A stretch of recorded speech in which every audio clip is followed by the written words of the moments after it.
Coaches need stoppers.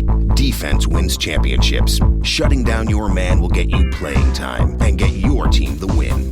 Now, dominate the other end of the court with better basketball's better one-on-one defense.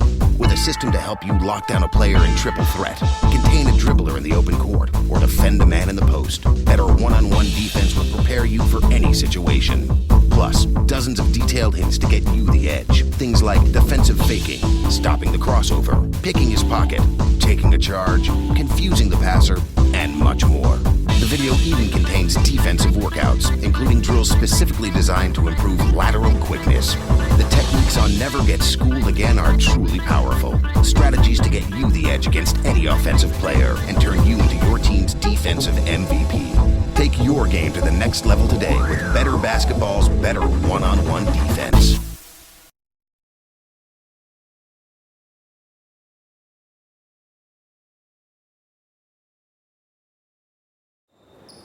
Just one simple thought for you. I'm watching these guys do it.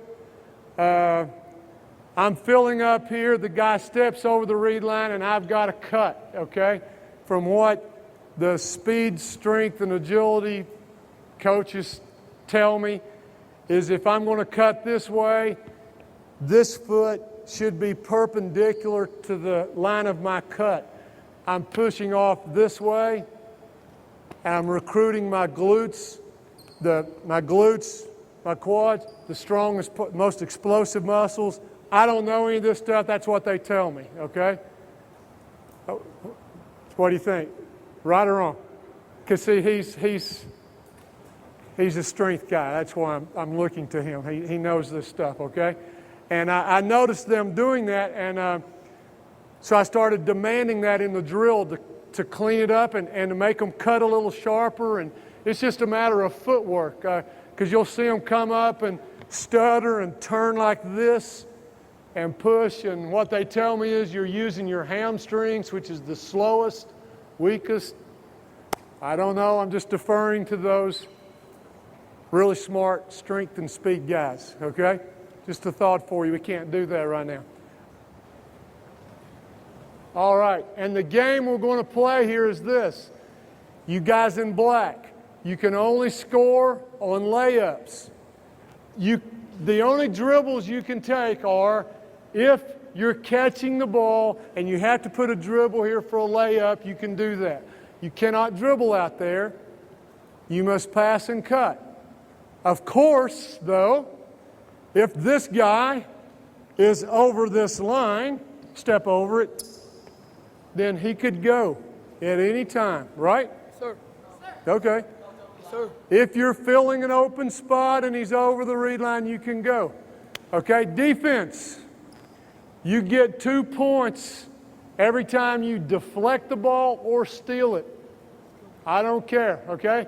If there's a change of possession because you guys have knocked the ball down or you've just outright stole it, you get 2 points, okay? We're going to keep it like this for a while. Black's going to be on offense for a while, red's on defense, okay? Both of you can score. I'm ready. Let's go.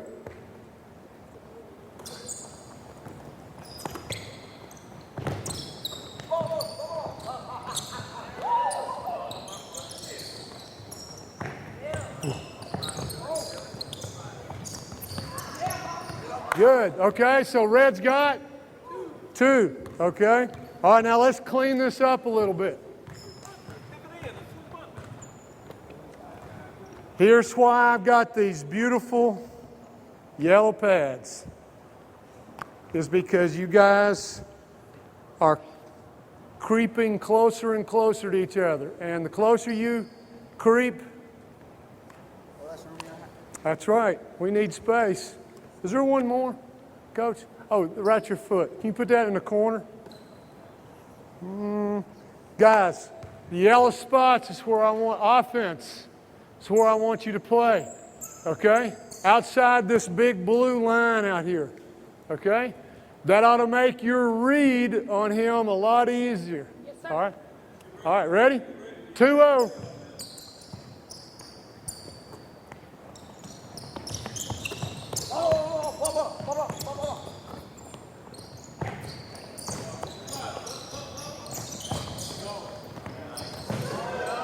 Very good. Very good.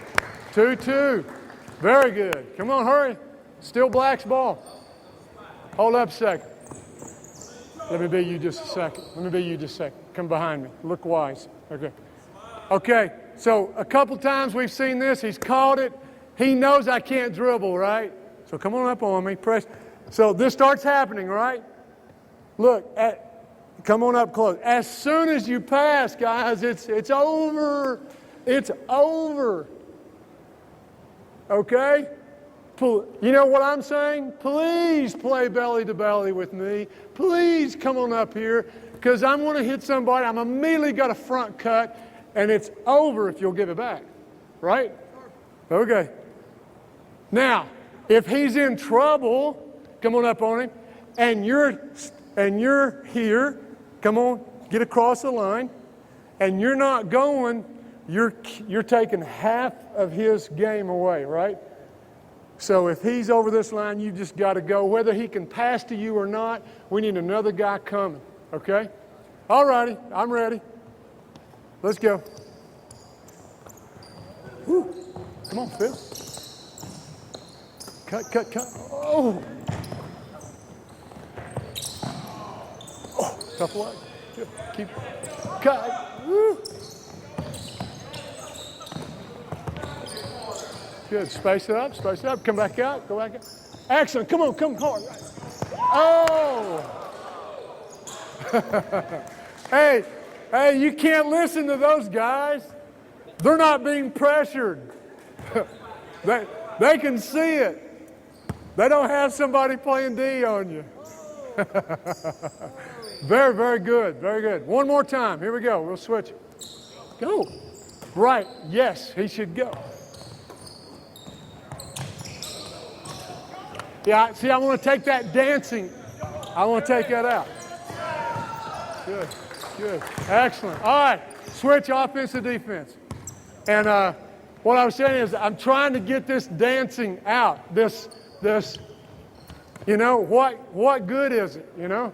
I went out to last fall, a year ago, to watch the FIBA games, you know, in Vegas, all the South American teams and the USA national team and all that getting ready for the finals, for the Olympics, you know.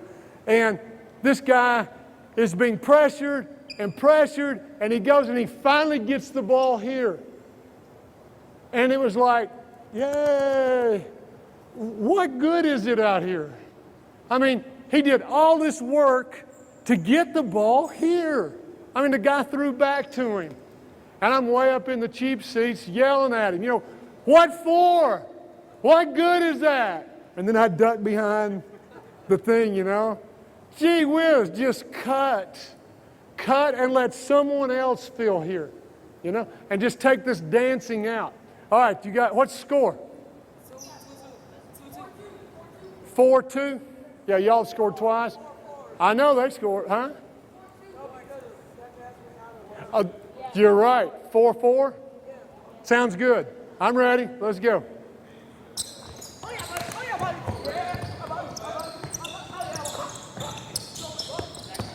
Go.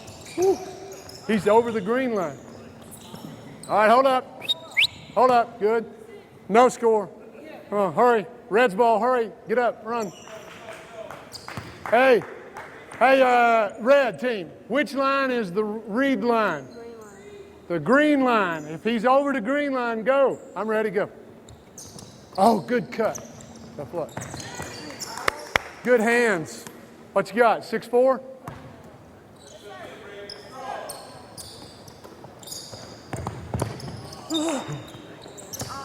And that's what I'm trying to clean up right there. Keep going. Keep going. Good. And now you know why I'm not practicing someone cutting 2 spots away. Okay? So you got to kind of wait for that. When it happens, just tell the players, look, we're not going to, right now, we're not going to let you guys cut that are 2 spots away from the ball. If I do, we'll have all 4 guys cutting at once. These guys 1 pass away. They're the ones that can basket cut. Okay? All right? All right, here we go. Good. Tough luck. Cut. Hurry. You got to get there. Your man is touching you. He's touching you.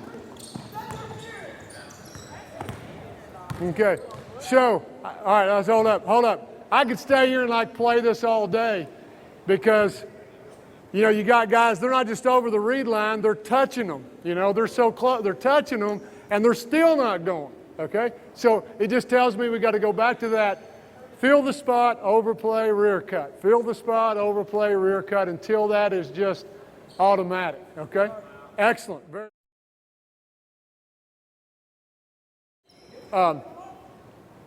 Now, while I've got you guys right here, and I think we can do it because I'm over time here, but I want to show, I'm going to show the post slides in a moment, but while we're right here, I wanted to go ahead and get the speed dribble.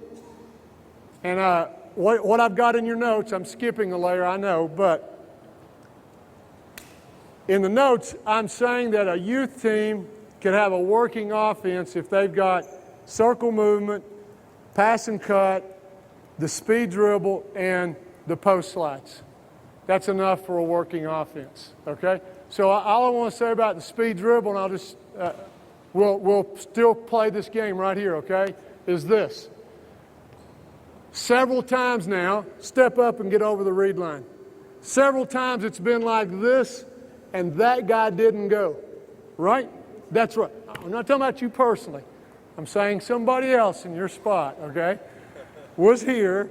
He was over the read line, and he didn't go, okay? For whatever reason, this guy, smart player, get up there. This guy can force this by dribbling straight at you. You must cut. Right. Okay? Now, black team, step off just a second. Hurry. Okay. If you guys can just hang with me about a few more minutes, I just want to cover two things here. Can I take your place for a second? You guys ready? If I dribble straight towards you, you must rear cut. You ready? Are you ready? All right, here we go. Keep going. That's right. They fill up. And notice that he doesn't move, right? You guys ready? Are you ready? Good. Just you. That's right. And where do you go now? Very good. Very good. I just want the coaches to see which guys cut and which guys move, which guys don't. I'm going to speed dribble this guy. He'll basket cut. You two will fill. That guy won't move. Okay? Now, there's a big difference, and I've gotten this question. I think there's a big difference between this kind of body language that does this and this kind of body language. I think it's kind of easy to discern which is which. Now, you guys that are playing, you've got to make that very clear. And you know something? There's nothing wrong with using this hand like this. Look.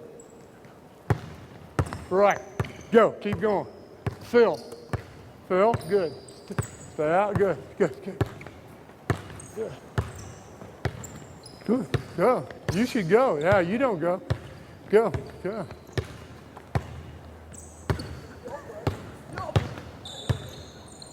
All I want to demonstrate is that a good ball handler could fire off every guy on the perimeter if he just keeps his dribble. He could get his players moving if they're stagnant.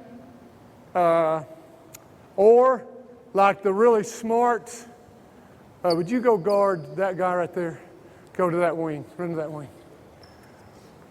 Or like the really smart player who speed dribbles this guy out, go, and then turns back and looks, overplay, rear cut.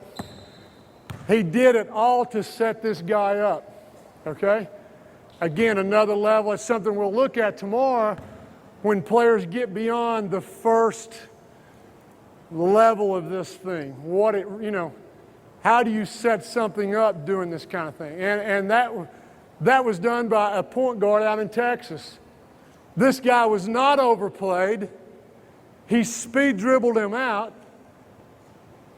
got right here, went between his legs, and then boom, set that guy. And I asked him, his name was Louis, and I said, Louis, this guy wasn't overplayed. Why'd you speed dribble him? He said, Coach, that guy over there is a great player, and his man is all over him.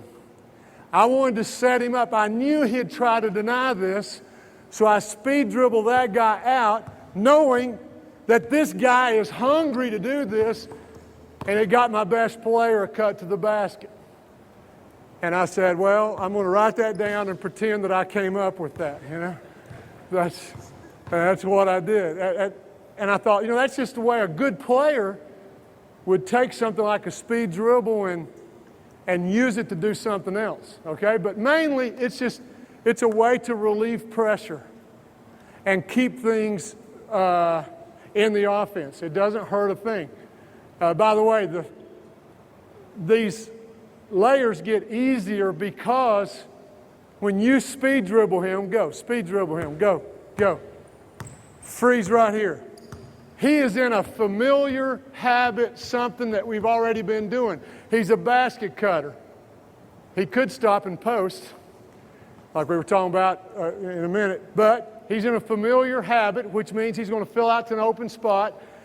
He left an open spot. These guys are used to passing and cutting and filling open spots, so you don't have to teach something new.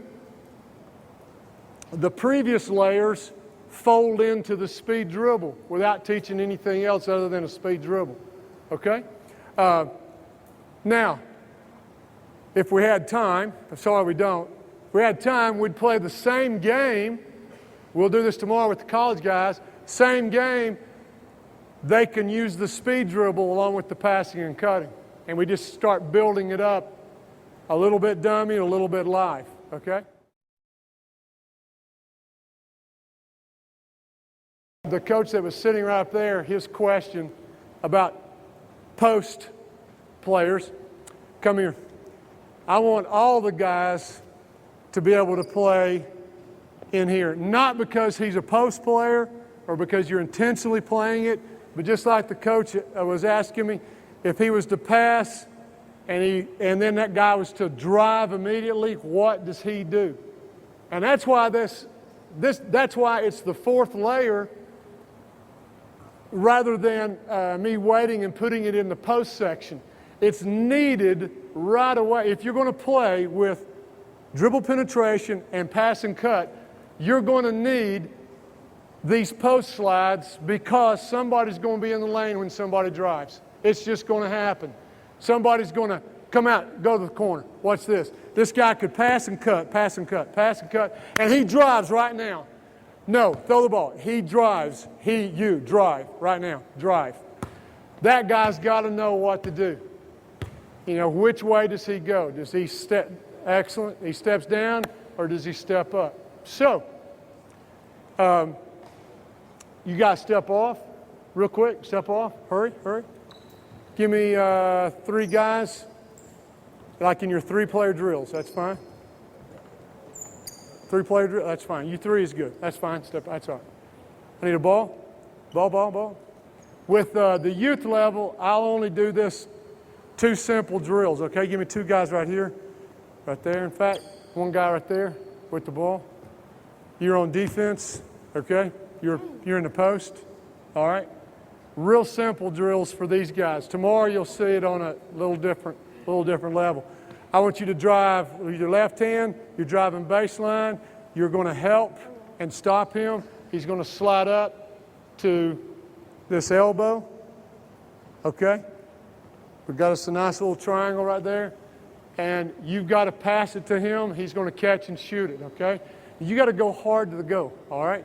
You got to go hard to the go, and then you either got to pitch it early like this, or you got to get up and hook it over him. Okay? Catch and shoot. Hey, after you stop him, I then need you to close out here, put a hand up, check out. You good? I'm ready to go. And excellent. Good. Now we rotate. You're on offense. You're on D. Same thing. Let's go. Go. Now, just catch and shoot it. Good. Rotate, rotate, hurry.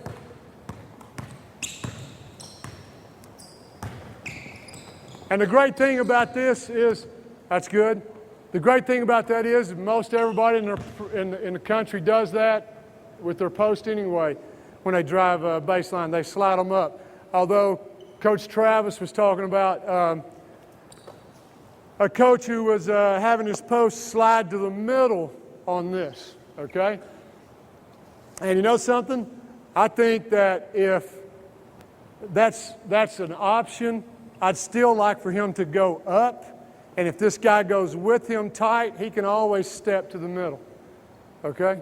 Or toward the rim. But I want that first action up like this. The other, come up here. You two guys stay there. Who's on D? On D? Okay. Get right here in the middle, in the gut. You're going straight to the rim, okay? I don't care whether it's your right hand or left hand. You're going to the rim. Defense, you've got to stop him. You've got to step straight down that line that I've got. Look behind you. Right down. Okay. You're going to bounce pass, okay? Ready? Go. Good. Good. Now rotate. Rotate. Good. Keep going.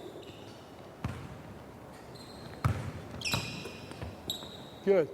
And that's what, keep going, guys. That's what a youth level will do. They'll just shoot this little bunny right here. Okay, that's two. That's go all the way. Next driver, go all the way to the yellow.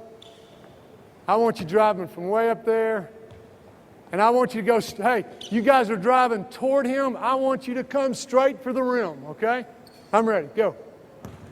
Yeah, very good. Very good. Excellent. Excellent. One more. Good. Good. Now tomorrow you'll see the bigger guys stepping here when the pass comes. They'll step through and get to the rim without a dribble, but you can just take that shot. Go to the wing. I need two guys here. Oh, no, come right in here, mid-post. Come in here, mid-post. Okay? And eventually, I want this guy on the wing come a little more like this. Like maybe not the first day, but the next day when they're tired of those two drills, I'll put it on the wing. He has a choice of driving baseline or driving middle. Okay? So again, just keep moving this up. You ready? Your choice. I don't care. And defense, you've got to stop him. Now, when I say drive middle, I want you to actually go to the goal. Okay, come on, do it again. Good. Yeah, very good. And his pass was right. I didn't want you in the corner, right? You're coming right here to the edge of this triangle, right here, okay? And that way, it's a consistent place for him, okay? Do it again. Go. And you know something? 2 dribbles was too much, wasn't it? Rotate. Rotate. Who's the next guy? Hey, try this with 1 dribble, okay? Who's on defense? You on defense? Okay, I'm ready. Go ahead. Drive middle. Yep. That's how I think it really happens in the game. If there is help from the post, I think it's going to be 1 dribble and it's gone. Drive baseline this time. You ready? Drive baseline. Go. Right now. Again, good shot. I don't want like going out around there, right? All you got to do is from here is just step right up this line. Okay? It's real. Look, like Coach Travis said, he gets a lot of his players from football. And the first thing I'd teach the football players is this, because I could put them in this offense. They don't have to know anything on the perimeter. All they got to know is this. I'm here. If the ball comes into the lane above me, I step down here.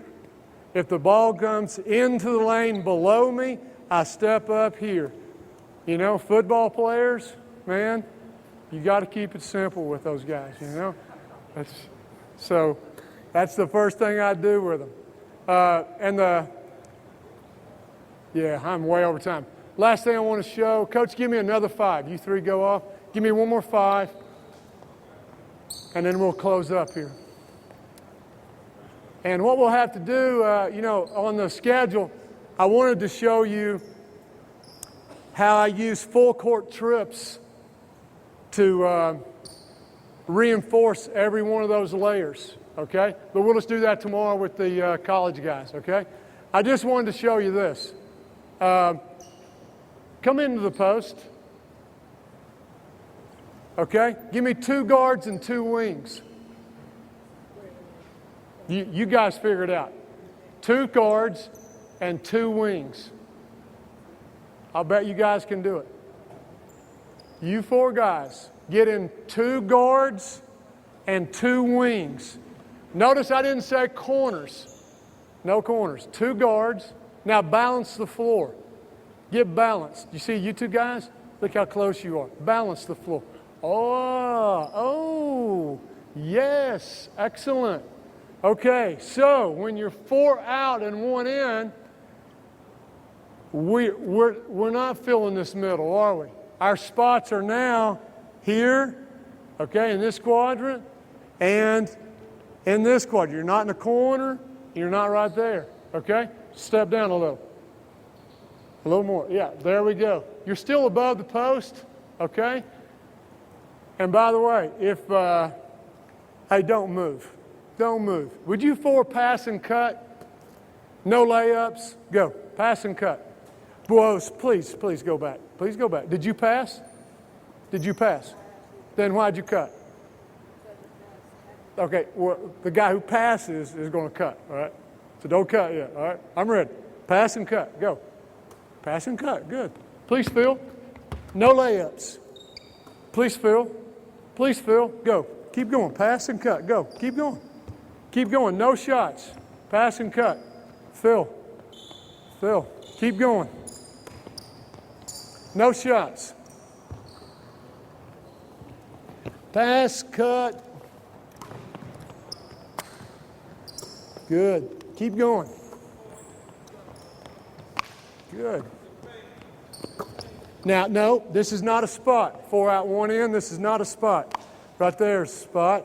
And right over there's a spot. See those yellow, 4 yellows? Now pass and cut and fill those 4 yellows. Go. Good.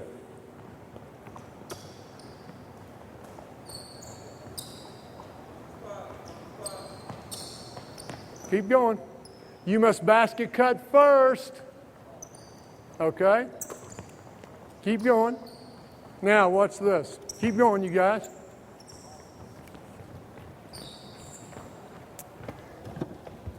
All right, hold the ball. Hey, you 4 perimeter guys. I now have 6 spots you can fill. Now, on your basket cuts, I want you putting your head right here, okay? You got to touch that, okay? You ready? No shots. Ready? You can use any of those 6 spots. Go. Let's go. Go. Good.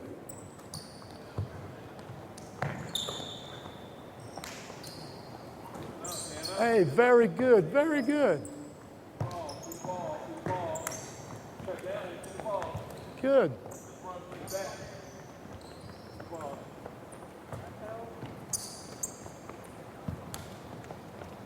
Yeah, you guys got to start. Now, hold up. In the beginning, guys will do that. They'll come in here, they'll go here, and then there, and then there. When all those spots are empty, there's no need to. We need to fill the next closest spot to the passer, right? Yeah, because that guy may need to pass, okay? Now. Okay, coach, step off a second. Now, here's what I want you to do, okay? I'll tell you what, let me be you for a second. Step off. You guys ready? Would you 4 do this again? Go. Pass, cut. Good. Come on. I got you. Go. Oh, keep going. Come off me. I got a screen for you. Keep going. I got one for you. Go. Not into me. I'm on your team. Come on. Go. Well, I got a screen for you. Good. I got a screen for you. Go. Keep going. I got a screen for you. I got a screen. Come on. Ball, stop. Look. We could get some really good offense if we just put a guy in here and said, look, would you just screen for these cutters and then shape up for the ball? And I haven't had to teach you guys anything other than don't run into me, okay? I haven't had to teach you guys anything, okay? You're still passing, cutting just like we usually do, except you got 6 spots now instead of 5, right? This guy could be told to stay on one side, leave a side open, okay? Now, step in here. Come in here. I tell you what, go right over here. Balance up. Go over here. Go. Run, run, run. Run. And here's how we'll finish up tonight. Okay? You guys ready for circle movement? All right, you're going to drive baseline, right? Here we go. Let's go through it slow. Drive baseline. We need this opposite corner filled. Who does that? There's our corner comeback drill, isn't it? Great, okay? And there's our 45-degree. It's a post. It's not a perimeter player. Here's our 90. There's our safety valve. It all fits, okay? But you, the football player, don't have to know any of that. Only us coaches got to know that. All you got to know is that it went below you. You're supposed to slide up. He doesn't even know that he's filling a 45-degree window, and he is, okay? And we got the same, for you, we got the same windows, right?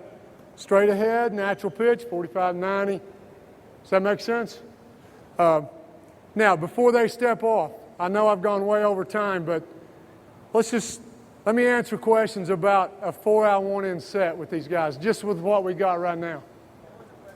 Oh, I think the question was, if these guys are passing and cutting, and let me take him over here. Let me see if this is your question. Pass and cut.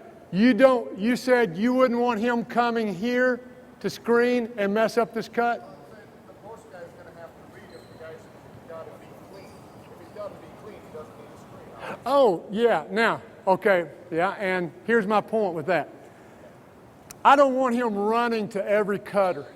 If I was going to play this way, you know, if I was going to play, I'm not saying you, I'm just saying if you want to play a blocker mover kind of thing with this guy, you might want to teach him first, hey, I want you just to stay on this side of the floor, okay? You can roam up and down and screen for any cutters over here, but I don't want you going over there. And that way, it leaves one side open for sure on a basket cut. Now, I know that if he passes, pass and cut, I know that he's not open because of this, right? But he does have a screen to play off of, and eventually I might teach these guys on this side that if you pass and cut, you may not get it. You might if you front cut, but if you don't, there's a guy to play off here, a screen to play off of, you know? Or throw the ball back. Since he can block on this side, as soon as you pass, step out here, cut, go on. And he gets a back screen from this guy. Now, he could take his place, or he could just go right back in there. But you could keep him on one side and keep one side completely open for layups if you want to.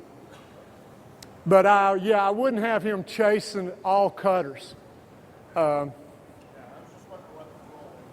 Well, tomorrow, when we get defense out here and we begin to look at weak side help and the pin and skip and that kind of stuff, keeping a guy on one side like this, he'll become an automatic pin screener. I mean, there's just so much stuff he can do over here, and we can play side. We can play up high. We can get 2 posts and play a high and a low and let them block and move, and we're going to do that. Probably do that on Sunday. But tomorrow, when we got defense out here, we'll take a look at that.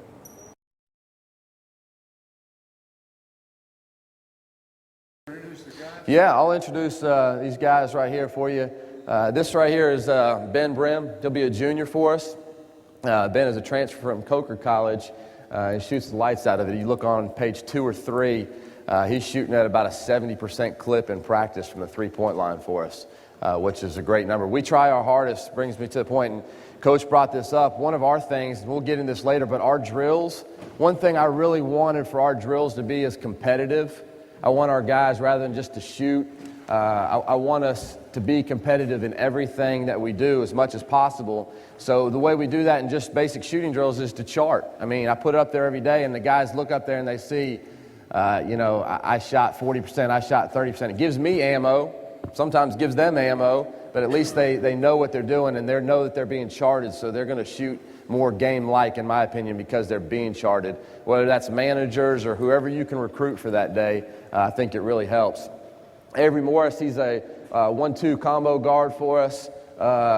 Just gets after it, and you're going to have fun watching him. He really gets after it in every drill that we do. He's a junior. Right here is Chase Procuro, his twin brother right there, Chad, about 6'8" and 6'6". One's a post, one's a wing for us, and they're both sophomores for us this year from Douglasville, Georgia. Sean Courtney, believe it or not, this guy right here is a 4-5 man for us, but he's an animal. He rebounds just relentlessly. Teddy Hudson right here, this is the freshman of the year in the conference. Last year we went to the national tournament for the first time in school history, and out at to get to the national tournament, Coach Travis was there and saw this. About 7 seconds to go in the game, and I got this great play, right? It's give it to Teddy, let Teddy get something off, right? So Teddy gets the ball, goes, spins one way, spins the other way, kind of fading away right here, lets it go. You're looking at it, and you're like, man, this might be the first game winner I've been a part of. And sure enough, bottom of the net, and we go to the national tournament. And then when we get to the national tournament, he goes for 28 points and 13 rebounds. So really outstanding player. And truth of the matter is, probably when you watch him go through these drills, he goes really hard, but it's tough to notice. He's just a basketball player, just really understands the game and gets things done. And Chad, I introduced to you, who's about 6'6" wingman for us. Elamine, he's from West Africa, Benin, and we're getting through some language barrier and stuff like that, but he's a solid 6'3", 230, throws his weight around pretty good. Teak Fields, he's a freshman from North Cobb High School. Been a real pleasant surprise for us so far. Just kind of finds his way, got a nose for the ball, and those kids always help you really. And he's been a real pleasant surprise. Tomek, he's from Poland. He's also a freshman, and he just first time in the States was a couple weeks ago. We're actually being here for a long period of time, but he's getting adjusted. He's a freshman for us. Micah Hayes is a senior for us, and you got to come watch a game. You'll love watching him play. I mean, you just say guard somebody, and he'll lock them down. He's really fun to watch defensively. One of those guys hard to keep off the floor. Caviar is a freshman from Osborne High School. If you see somebody with better springs, let me know, because when we get going through these drills, this kid can fly. Graham Maxwell is a freshman, real steady point guard for us from Franklin County High School. I think he's going to be a real steal. And then on the end, I've got two seniors right here. Anybody from Florida? Anybody in the clinic from Florida right here? Yeah, we got some Fort Lauderdale and Miami guys right here. Preston Jackson is about a 6'4" senior for us, and he's just a real talented player. You'll see that throughout practice. But he's going to be a senior for us, and we've got real good senior leadership. And seniors, raise your hand. Micah and Preston and Javis, real good senior leadership. And Javis is on the end there from Fort Lauderdale, and he can fly pretty good too. Got a nice little jumper on him, but he's fun to watch. This is our group of guys, and I hope they work hard for you today, which I know they will. But we're going to be here till what time, Coach? Be here till 7 or so? What time's the clinic go till tonight? I think 11:30. 11:30, guys. So listen, just 14 more hours and we're good. But no, they're going to stay focused, and they're going to bust it for you as long as possible. But last year was our first year ever national tournament. Got many returners off that team. Our leading scorers last year were all freshmen, top 2 or 3. We've just, I think that our upside is going. That is just a lot to be explored because of the youth of our program. And what I'd love to add, wouldn't it be nice to add guys that know the read and react, players that have already been through it. And learn how to play. And even if they haven't been through it, if they've been through stuff where it's like this, where they're learning to play the game. Because one of the problems I get, whether it's for youth or high school, there's a lot of really, really good coaches out there. And I assume, I'm just making an assumption, but I assume everybody in here is going to be a pretty good coach. You know why? Because it's Saturday morning, and there's a lot of things to be doing, but you're here, and you're wanting to get better at the game. So I know we've got a lot of quality here in this gym. But one of the problems that we face, and getting at, is you have to just reteach a lot of the fundamentals of the game. And this offense just allows you just every day to get fundamentally better. And if I have to recruit a kid, and I can say that's a fundamentally sound player, then I'm excited about getting them. And then if it's a fundamentally sound player who's got a great motor, then I'm just in love with them. And that's what I would love to find, is just guys that play hard and are fundamentally sound. And this allows you every day to get better fundamentally, which is exciting, I think, for guys, because they want to get better as players. You know, they want to be the best player that they can be. And I think once you get going in the offense, it allows you to kind of start teaching some of the smaller details that can make them a better player. But thanks again for having us, Coach. Good? Thanks, Coach. Yep.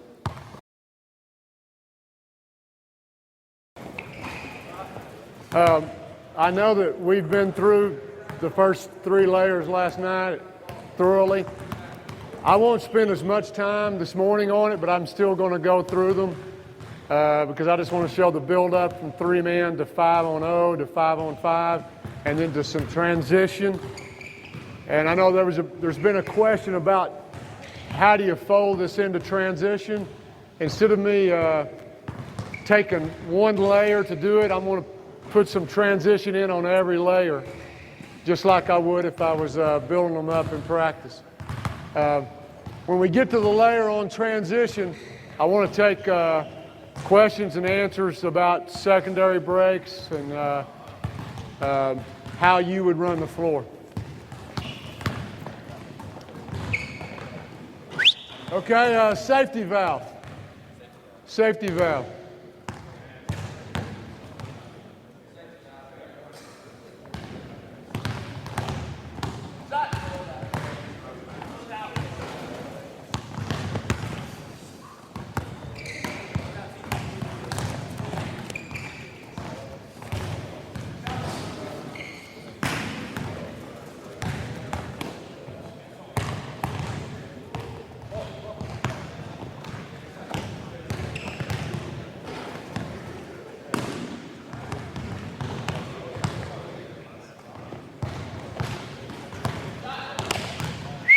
All right, let's go choose the safety valve or natural pitch, right? We got a wing, 2 wings, ball up top.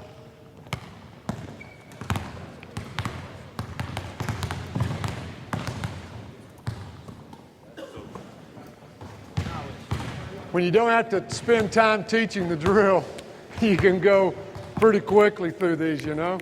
The last day I was with them, and probably on Sunday I want to do this. The last day I was with them, I pretended that we knew the whole offense, and we went through an entire practice, 2 hours. We went through every drill for every layer, the fundamental 15, in 22 minutes, I believe it was. We spent 2 minutes each on, I just called them out. We went through everything from this to the pin and skip. It was really good.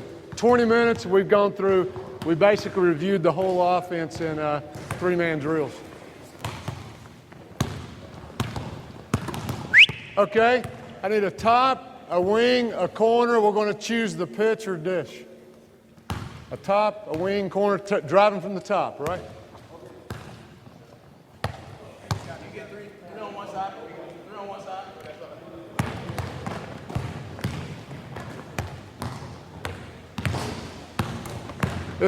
I like the way these guys do this. They've got one group going on that side and one group on this side, and you can go for a minute and just tell them to switch sides, and they work both hands. So I just hate seeing guys stand around in line. I guess that's why I like the 3-man drill so much. Okay, switch sides.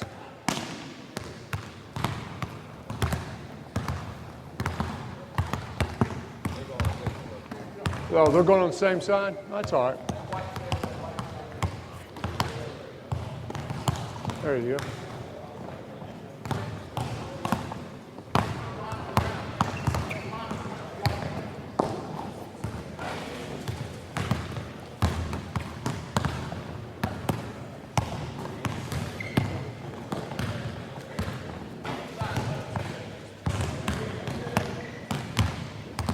Okay, I need a wing and then a guy on the opposite wing, opposite corner. Or same thing, choose the pitch or dish. Here we have to alternate teams, right? Go ahead.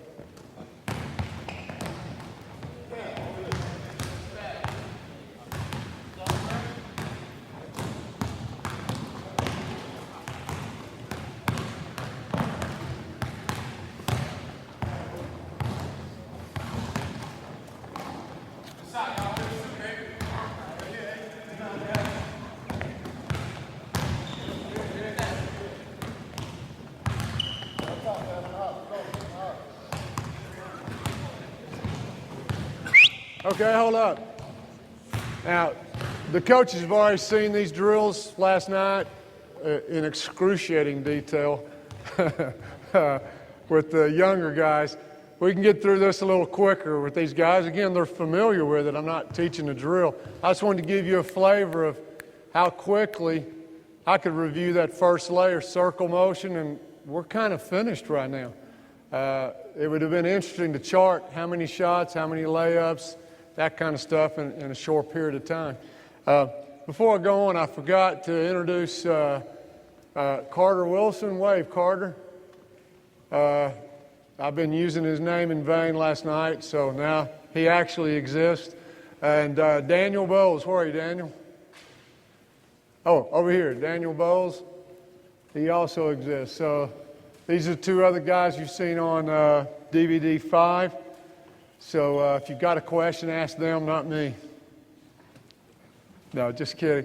Hey, Coach, I know you, Daniel, I'd made a note about, where is that? Drills. Oh, yeah, 3-line shooting drill with 2 men.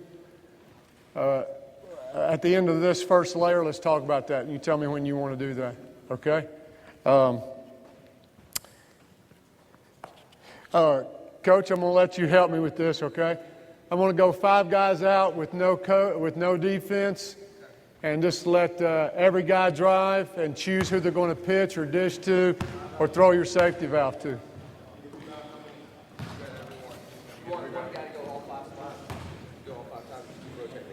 Just let everybody handle the ball. Okay, we'll do just like we do in practice. Get the ball out, scores off, keep rotating. You good? Yeah, I'll explain what he means. He's got 6 guys on each end, and so the guy that takes the shot steps out, and the guy that's on the inbound steps in. So gets the 6 guys in. Whoever shoots steps out, next guy steps in.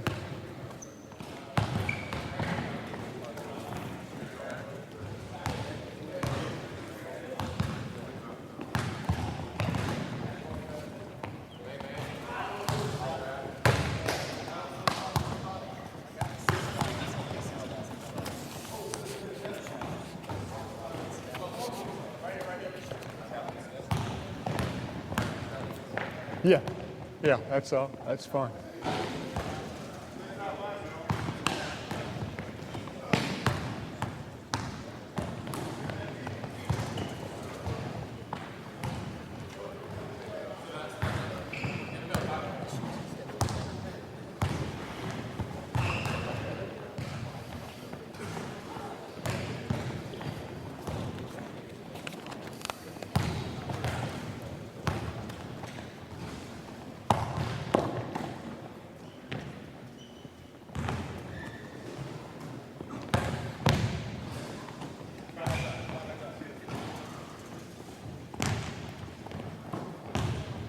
Good deal.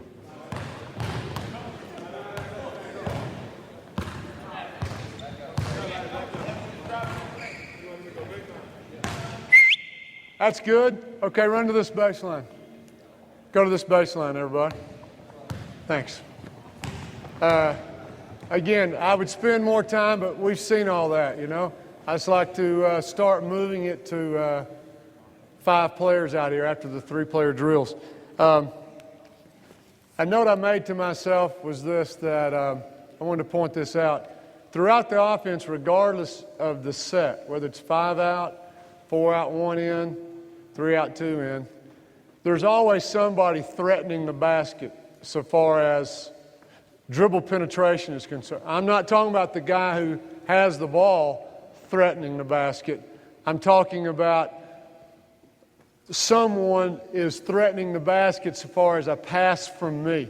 Now, we can all see that when it's 4 out, 1 in, you know, and I drive in. Yeah, there's always a post guy threatening the basket. I could bounce pass and he could be scoring with a layup. But I want you to take note when they're doing this 5 out that there's always somebody threatening the basket in 5 out because there's always a baseline cutter. So you've actually got 2 people. You know, you got the penetrator threatening the basket, but you've also got in 5 out a corner making some kind of basket cut who's also a threat to the basket. And that doesn't change. Again, when you go 4 out or 3 out, 2 in, you've got people threatening the basket. It's just real easy when you think 5 out, you just think you're not going to have people around the basket. You will have people around the basket.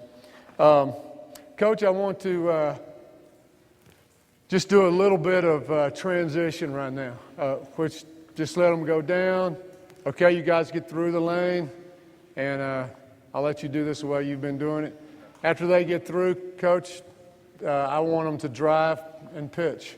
Take a shot, rebound it, come down here, take 2 trips, down there and back. Okay?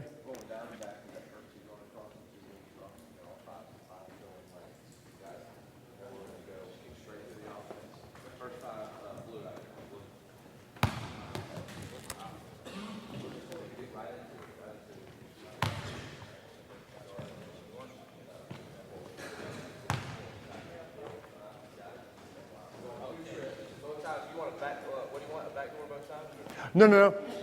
All I want them to demonstrate is that first layer of dribble penetration.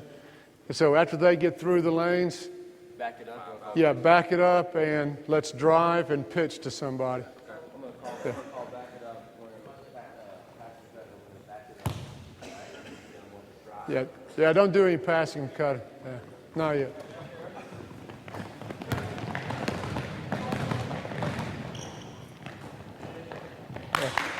No passing and cutting.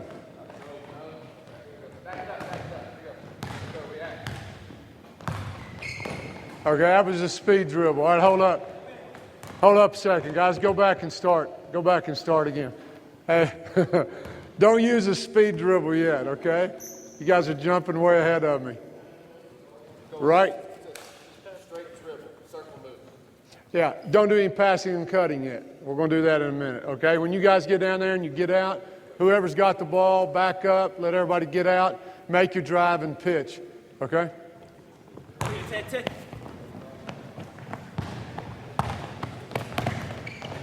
Good. Excellent. Good deal. Good deal. Yeah. Can you do this other team? Same thing, 2 trips. That's simple.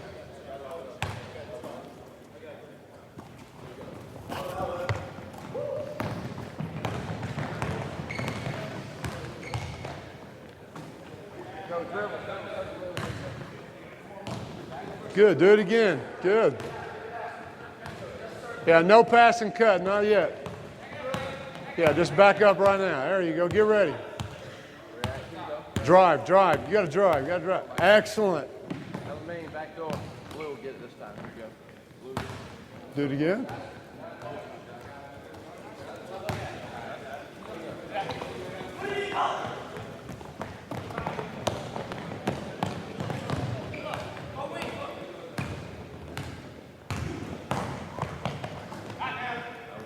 Yeah. Very good. That's all I want right now.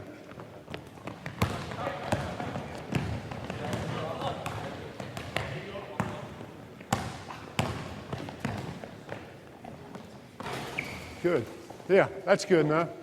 That's good enough. I just want to illustrate how to, even at that very first layer, if the kids have not been taught anything about passing and cutting yet, you could still begin to practice your transition and your trips and mix in breaking your press if you want. Like you see on the DVD where as soon as they take it out, you yell press, and then you break the press ever how you guys break it. That's something we're going to come back to later, by the way, is perhaps explore something, a way to move these principles into the full court and break a press just with read and react principles. Great job. Yeah, that's all I wanted. Again, I don't have to do a lot of explaining because we've seen this last night, okay? But we want to look at that baseline drive. I saw you guys already doing it. So if I could get the three-man drill where you guys drive the baseline and the corner comes back. Thanks.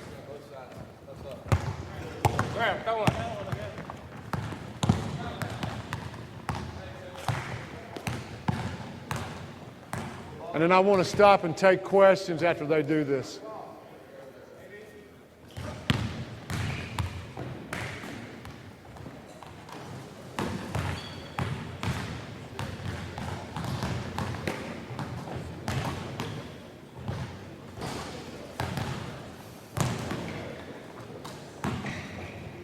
Hey, Coach, if there's something that, like you've been doing in these last 7 days, that's any different, different setup in a drill or something, just come tell me and do it, all right? I think on transition, we moved forward from that, so they were kind of backing up. They were trying to understand what it is. Yeah.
All right.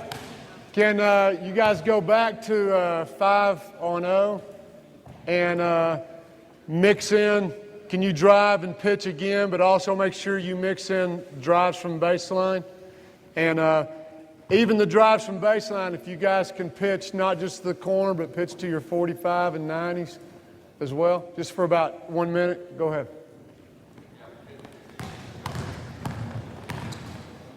Very good.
Okay, that's good. Hold up. Hey, Coach Wilson, can you come down and mic up a second? Because I'm going to ask you to answer a question about offensive rebounding. Just take a break a second, guys. Let me give you an example of the questions I get, okay? Roy Henderson, are you here? Is Roy here? Okay. Here's his question to me. What happens when the corner man cannot clear the rim area without getting in the way of the driver? I would think that this would happen frequently. And, of course, his question is, you know, a guy driving from right here, is that corner guy going to get through in time? And you can tell by his question that it's still theoretical. I don't think he's really looked at it yet with players, because he says, I think that guy might not get through in time. And so once we get to some live action, we want to look at that and see. Yes, sir. When you kick it through, the guy that makes the pass, do you have a rule where the corner drives to the middle to throw back? Would he replace to the corner after he kicks? Or is there something to get back into the offense if Give there's me no shot? 5 out. Give me 5. It's much easier to. On the baseline adjustment. On the baseline, okay. Where's he? Pass. You tell me right now. Who's driving? Okay, if he drives baseline left, Okay, go ahead. kicks it through, does the guy in the corner, does he drive middle? Is there some rule that you use? Does he drive middle and throw back to the passer? Excellent. Like if this guy was to catch right now and drive, right? Great question. Yeah, no, you just stay there. Who pitched it? You're right here, right? And you just caught it. If he was to catch and drive middle, right? Yeah, he'll keep going in his circle and be his safety valve. And it's still going to turn that circle, and now this guy's a baseline cutter. Was that the question? Obviously, I guess the guy in the corner, if he has no shot, you know, he doesn't want to drive obviously back baseline. But if he did, I guess the pass would he become an eye cutter and have to become huge post. Great. Back up. Go back to the corner. Yeah, you just pitched it right here. Great question. Just pitched it right here, and he catches and drives baseline. You're right. He's got to react like a post player and slide up, because then he would fill his safety valve. You would stay. And by the way, we just hit on I told you there was a couple of areas in the offense where there's a tweak. Here's one, okay? This guy's supposed to circle move back this way, but he slid up into his spot, so he actually won't. He's just got to read that and say, I can't fill a spot that's already filled by my post, so I stay here for that 45. And, of course, he's got to go flatten out to the corner again. It's just another redrive. Is that a good? Yes, sir. Somebody else asked that this morning. I'm glad you asked that. So I guess this guy that pitches, jumps out and pitches, he can't keep going out of bounds, You need to kind of get him play quickly just in case you were to drive baseline again. He's got to go up and fill that 90 degree. Great question. Yeah, yes, sir. We had a question here. Bill's kind of talking to him right there, but saying that this is not fundamental. Uh-huh. What are your thoughts on that as far as this pass right here, this jump pass out of bounds? Well, by who's I'm okay with my guys doing it, Right. I guess it's fundamental if you believe it's fundamental. If you teach it, you work on it every day, then it probably becomes something. Right. Some people are uncomfortable with that pass. Yeah, they just don't like taking. I've had a coach. I had one coach talk to me for a long time about it, that he just didn't think that this was good. The kid's direction going here and being out of the play, And my response was, I'm in play. I mean, get back in here. Don't go get popcorn or something out there.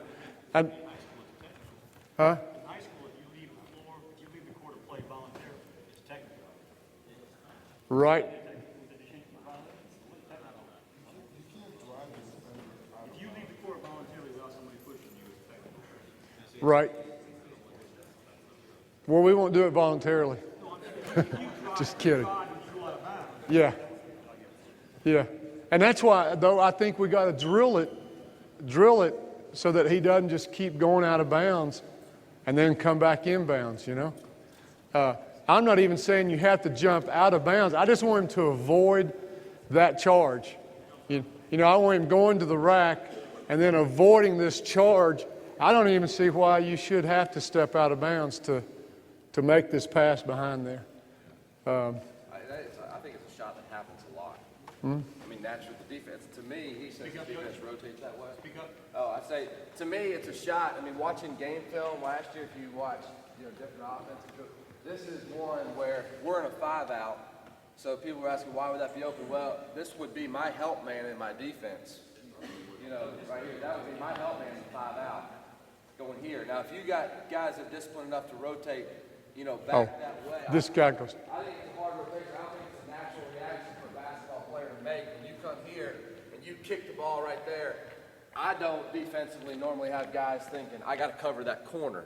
And I think this is a shot that if we go back and watch our game film, which I do religiously watch it, this is a shot that you get a lot. I mean, it's just not guarded, in my opinion. It's just one of those ones that it's always open, and I think that normally, ball would go that way, people are, crashing or whatever, but if you get this guy disciplined to stay here, I've seen it just get all the time as far as the shot. And the rotation, if your defensive team rotates like that, I mean, where would you send the help from? Help in. I mean, this is his man right That's here. his. Well, I would think this guy would rotate this way, right? So you're asking this guy, to cover that pass, right? That's right. I think it's a tough recovery. And then who covers him? We seek the line of the ball. Sir? We seek the line of the ball. Seek the line of the ball? Then you'd go 45 or 90. Right. You'd read. That's what I'm worried about with the jump, because we don't teach our kids that if you drive from the top, Right. you don't leave your feet to make a pass. Right. So why would you do it on the baseline? We teach our kids, you jump stop. If you can drive baseline right here, if you jump stop, you can still reverse pivot and hit the safety valve. Right. But if you jump in the air and you leave your feet, you can't make that pass. Right. I think I drilled it because the people who drive from there are really, honestly trying to get to the rim. That's the other thing we tell our kids, don't drive baseline unless you're going to get a layup. Right. But I got tired of seeing the charges, my guys are taking the baseline and then some good defenders getting in there. And regardless of where he passes, successful pass, and then the guy takes the charge. And I just want him at that last moment to veer off, at least make the referee think you're trying to avoid the charge. So far as whether it's a fundamental or not, Still get charges from the top. Oh yeah. And remind me of that when we get to 4 out, 1 in, and we're in the drill where you're driving the middle and the post steps to stop, and you're bounce passing, because we got to do the same thing. We got to veer. We got to split with the ball and avoid a charge there. Again, so far as fundamental, when I was playing, if I skipped the ball, it was an automatic substitution. Somebody's coming in for me. That was not a fundamental pass, So what's fundamental? If it's a successful pass, probably don't get a rip for not being fundamental. Let me read you another question here. I want to get, is Drew here? Drew Joyce? Hey, Drew. See, I know the names from the emails. I just don't have the faces with it yet. If y'all don't know, this is LeBron James High School coach. Right? Is that right? I am right? Yeah. Come on, you can take credit, man. I would be. Are you crazy? Yes, on the back it would be LeBron James High School coach, 2000. You doggone right. Coach, he's got a tattoo. It's okay. He's got a tattoo? That's excellent. Is he coming? I think. I didn't have a LeBron James, okay, but everybody you wind up with a good player every now and then, and I remember him doing something in a game. It was just It's just something spectacular. And I turned to my assistant and said, I've got to come up with a drill that imitates that so that I can take credit for it. You know, I can say, once he gets into college, I can say, you know, see that move? We did that every day. Anyway, Drew asked, what does the corner cutter do when penetration comes from up top? Same question. Won't there be times when we can't beat him and he'll clog the lane, this timing? So hopefully we'll answer that all the way through here. Rather than theoretically, we'll just see if the guy gets through and it's a real threat. Also, though, Coach, you asked, rebounding out of a 5-out set, particularly when players are reacting to dribble penetration rather than worried about the boards, you know. Are you giving up something as far as rebounding is concerned? When I see it with everyone cutting through, you always have someone attacking. Yeah, there's at least a couple around the posting area, isn't there? Around that area, but this was a question I wanted to, because you and I have talked about that, right? Go ahead, Carter. Wait, I got to turn mine off?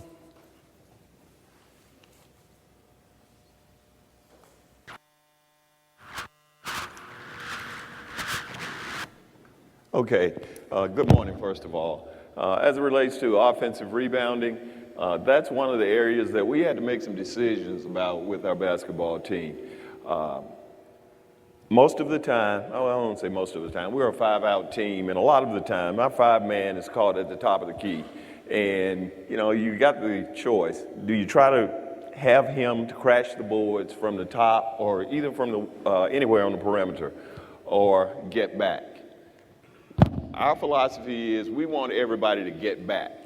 We got a much better chance stopping you if we got 5 guys back on the other end, as opposed to my 5-man trying to crash the board and get an offensive board, and now you get the rebound and you're flying down the floor and he gets caught between the top of the key and the top of the key. We don't want that ever. Our thing is we want 5 guys back. When you look at our stats and we look at the number of offensive rebounds that we get, you know, we may get 4, 5, 6, maybe 10, let's say 10 offensive rebounds. Is it worth giving up baskets on the other end by trying to get those few offensive rebounds that we're going to get? So, no, we don't really worry about offensive rebounding a whole lot. Our philosophy is we want everybody to get back. We want your offense to see 5 players every time you come down the floor. And if we can stop you that way, then we got a better chance. We're going to score on this end. And if we don't, we're going to get back, and hopefully we can keep you from scoring. So we don't really emphasize offensive rebounding a whole lot. From the standpoint of who to pitch to, that's another. I've never addressed that. You're right. For him to drive this way, there's a whole lot more options than there are if he drives around me this way, right? But I mean, he's either got to get to the rack or he's going to hit this guy or his safety valve, right? Well, I thought that was the main question. I wanted to address that anyway, right? Because this gets asked to me a lot. On the wing here, driving this way, does he go, does he not go? And I just want to say he goes, because I don't want the players thinking, you know? However, this guy doesn't always catch the ball as nice and high on the wing as he is right now. But if he is this high, above free throw line extended, I just don't see a problem with him getting the goal and being a baseline cutter if he goes around me right now. We'll try that here in a second, okay? Hey, do this. Go around me, make it all the way to the rack as fast as you can. You've got to get to the corner. Let's just see what the timing's right. You guys ready? I'm ready to go. Yeah? Okay. Now come back. Come back. Oh, that's fine. Yeah, stay there. Here, come here, Wayne. Sean, come here. Come below the free. Just sometimes they catch it like this, and I think it is a problem. And the way we solved it, we actually gave him a choice. We just said, look, this close, your decision. You can go or not go. You know, now, why give him a choice? Because what if this guy is being played like this? You know, I think he ought to go anyways. I'm over the read line. He probably ought to go, you know. The first time Sean even thinks about this, he ought to go, right?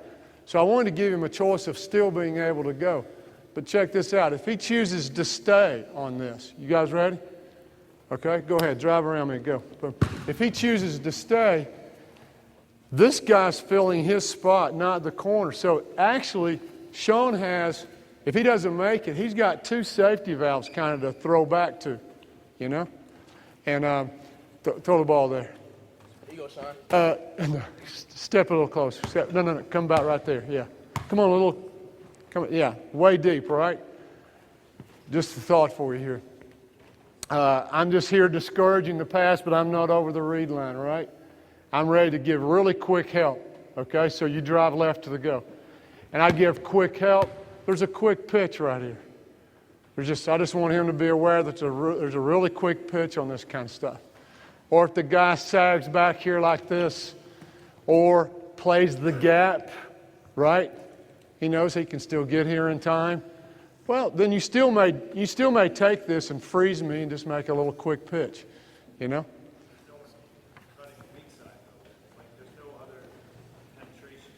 Oh, excellent. Okay, great point. Drive around me, and he doesn't go. And we're supposed to go like this, right? But I think this folds into a baseline drive. Yeah, he's got to come back and fill this. It would be like a 4-out set with no one in that corner if that guy's not going to go. And he would fill back, and he would go 45 and 90. No, that's good. Good stuff. I often have a guy there who's not a very good shooter. Yeah. His man is actually where the guy with the ball is right now. Right. So this guy drives this way. Is there any thought to this guy kind of circle reversing? And now this guy's got two guys. I know it screws up the rules. Well, I think the main thing that screws up would be this guy is coming to fill this spot, and you got him coming, they'll be filling the same spot. And that's the only reason I don't do that. My solution, go to 4-out, 1 in, and put that guy that can't shoot under the goal, away from the ball, and tell everybody you're running the dribble drive motion offense. Sub. Pass and go away, preferably to another school, right? Right. Yes. Get back into a 5-out here, guys. I watched our practice film. When I was watching practice film, we got into the 5-out right here. When this guy did go, and this guy reacted quick on the cut. Hold on a second, Dad. This guy is going right here. What I found, and it only happened twice in maybe 3 practices, but watching practice film, is that when this guy went off his tail, there was no help side. That this guy had a really clean lane and a clean look. And I don't know that it worked that way every time, but this guy, when he went right off of his tail, and this guy was really working to take away the back door right here, this guy had a really clean layup, probably the 2 cleanest layups we had in practice, just for him going right off of his tail on that penetration. So long as it happens quick. I mean, we've also had a situation where this guy didn't react yet, and they were running into each other, but when it did happen quick, he went, and help was kind of distorted. This guy beat his man both times, uncontested layups going off. Will you remind me of that again when we get to the pass and cut layer, which is coming up, okay? Because it brings up a topic about intelligent drives, you know, when to drive, that it makes more sense to drive, and I think that's a great one when have a ball when this guy has passed here and makes his basket cut, right? For him to drive off, there is no one to help on this side. That's your situation. Huh? Anywhere on the floor. Right. Found that to be good penetration. Well, back to the 4-out, 1 in, with the corners empty, it just says this wing guy, man, if you can drive baseline, there is just no help coming from that area. And so a guy that can't shoot in the corner, yeah, tell him to go to the post or something. Yes, sir. What if when the ball goes to the wing, you have him take like 1-2 steps, and then if he goes middle, he pops back out. If he goes baseline, then he's already he's already started to get. Where's the ball? Ball's right here. Yeah. Same situation. When the ball gets here, this player takes a step or two. No, ball stays here. When the ball gets here? Ball's here. Yeah, he takes a step or two right there. Right there. He makes the read, instead of, he can make the read a little bit closer in. Oh, just like step into the short corner. Yes. Now, Was that your question last night, the other night? No? sort of. Okay, go ahead. Sort of. Now, if he goes baseline, he's already ahead and he can take off. And if he goes middle, he pops back out. That's a pretty good solution to your, since the guy can't shoot anyway. Just let him set up in the short corner. I like that. And I'm going to steal it and use it at the next clinic, okay? Is that all right? If I use it 3 times, it's mine, right? I'll credit you the first 3 times. After that, it's mine. I like that. That's good. That is really good. That would take, he's got a head start on him. Okay. Any other questions while we're here? Yes, sir. What happens when, say, the guy has the ball right there, and he starts to drive, and then he doesn't change the direction of dribble? They've got to read it and change their direction.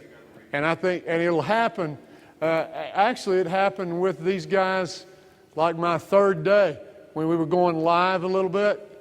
And it really surprised me because I didn't think they were far enough along to react that way, that it would be an instinct. It's like this guy started to drive right and then went, like made a crossover and went back, and these guys planted and came back like a school of fish, It was, but I just think it takes time to get to that point of that kind of reaction. Great question. Yes. Can we see, and I wasn't here last night to see it, but with just this first layer on the dribble drive, what I've only seen so far is that they take one dribble, they pitch, it's a shot.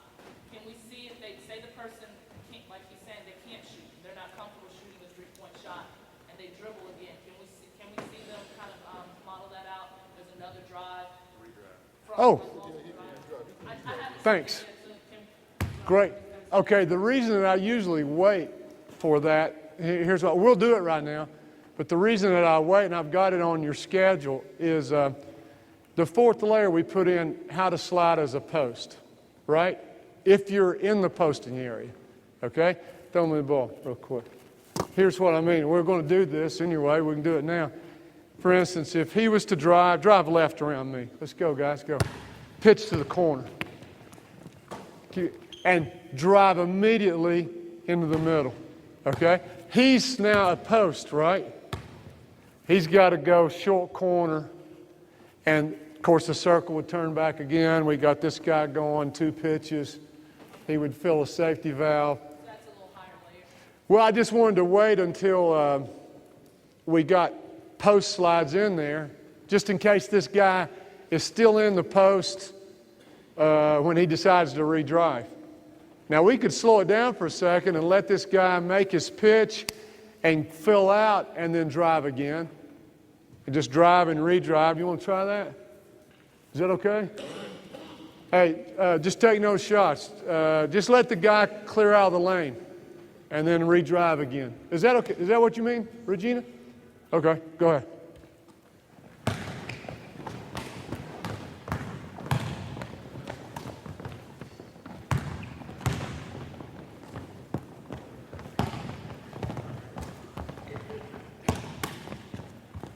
Now you got to get out. You got to get out. That's a technical foul on you, right?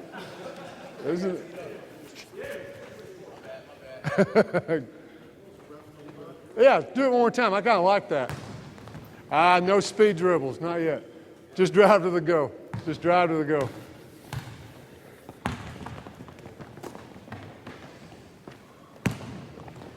You guys got to penetrate. You got to penetrate to the go, okay? All right.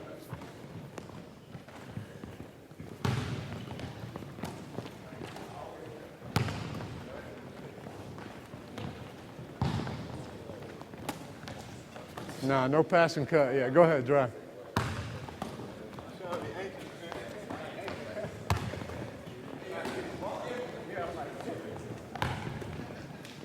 Good, good. Good. That's good. That's good. Is that okay? So we're going to come back and do that, okay? Because even like when we get to feeding the post layer, without any defense, there's some real nice sequencing that you can do. For instance, start 5 out, they penetrate, they pitch. The one who pitches stays in the post. They feed the post. They make one of their cuts, one of the 4 cuts. We pitch it. We back screen our way out, or we change our sets. And we just keep piling layer on top of layer until there's nothing that they can do that they're not familiar with so far as which way to go and slide, you know. One of my goals with this was to never have, when it's finally done, never have to say, well, guys, you just can't do that. You know, I didn't want that once it's completely in. So,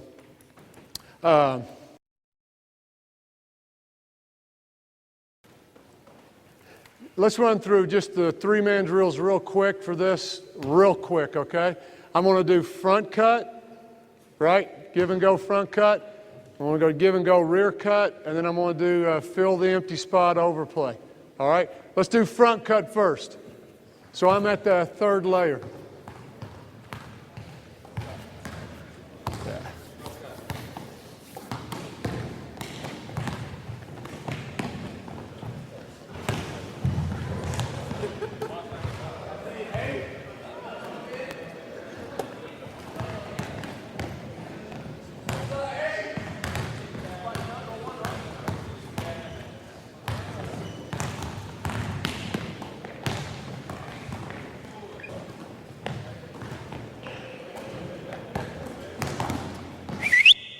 All right, let's leave an open spot, fill the spot, defense step over the read line, rear cut.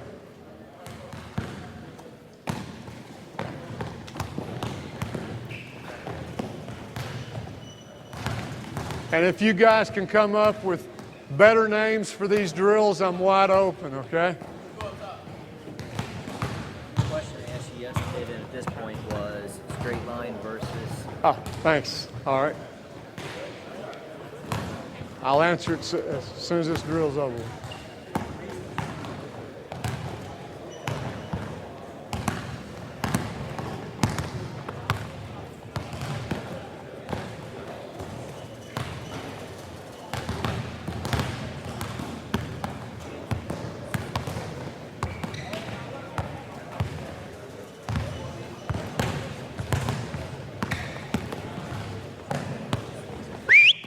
Okay, can you guys run the same drill, but I need the empty spot at the top of the key, ball on the wing, cutters coming from a wing, come up there, overplay, rear cut, right down the middle of the lane.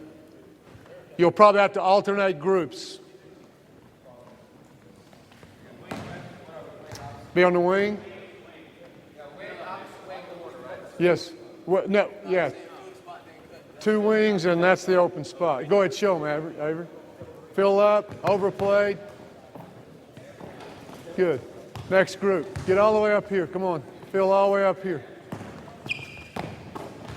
Good.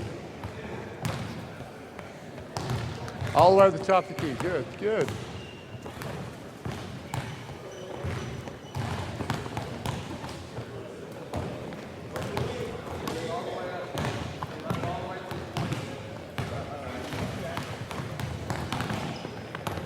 Hey, let's exaggerate this. Let's exaggerate. You guys stay on the outside of this blue line. Go all the way up here, pull the defense over up here, and then back cut, okay? Exaggerate it. Go ahead. Yeah. More space. More space.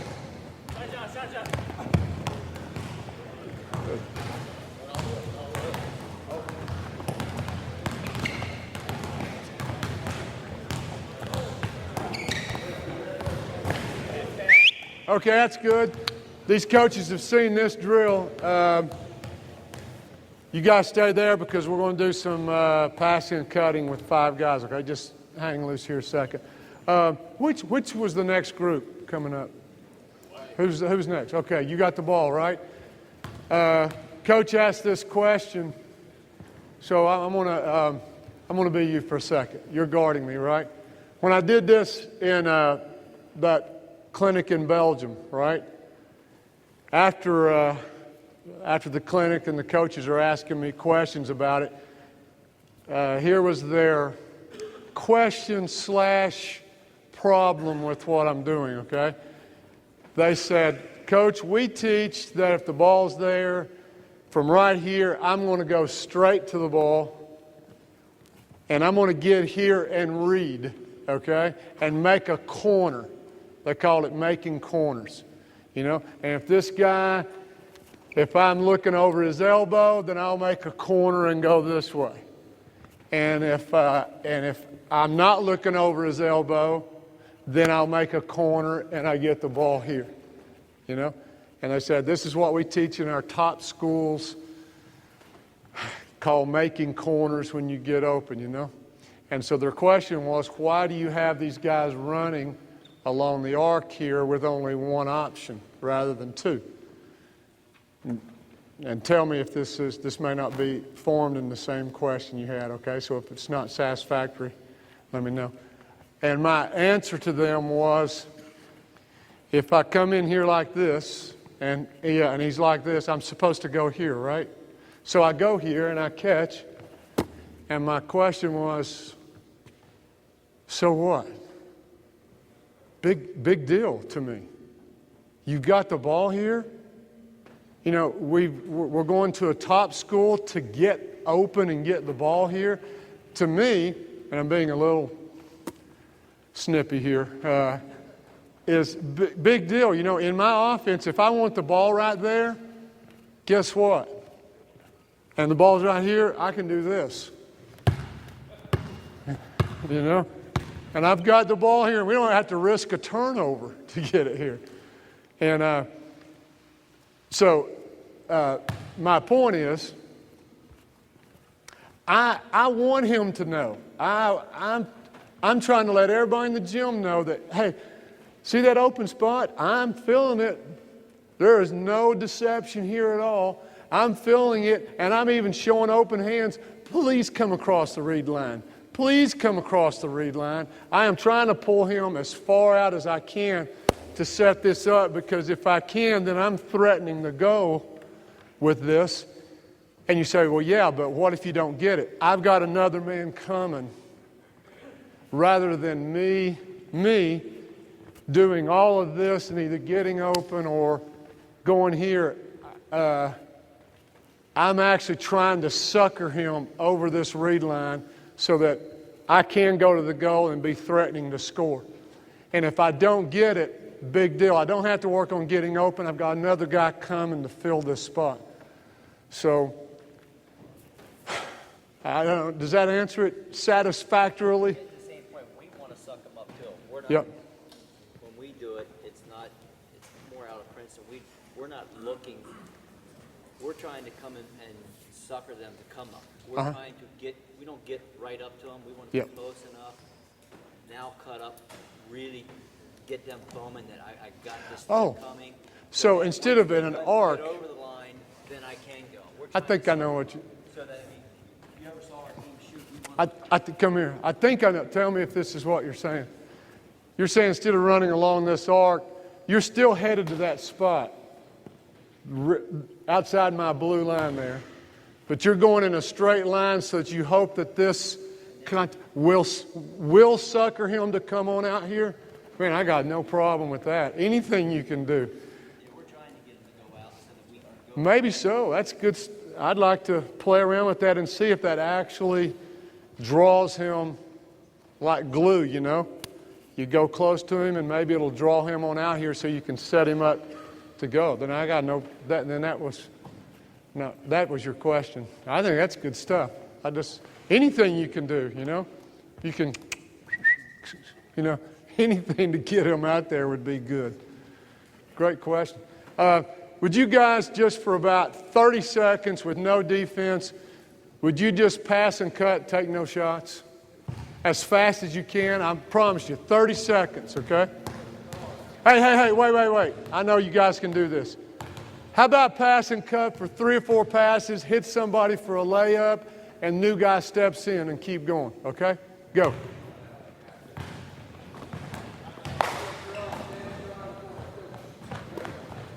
Oops. No back screens yet. Can't back screen. Go ahead. Yeah, no back screens yet.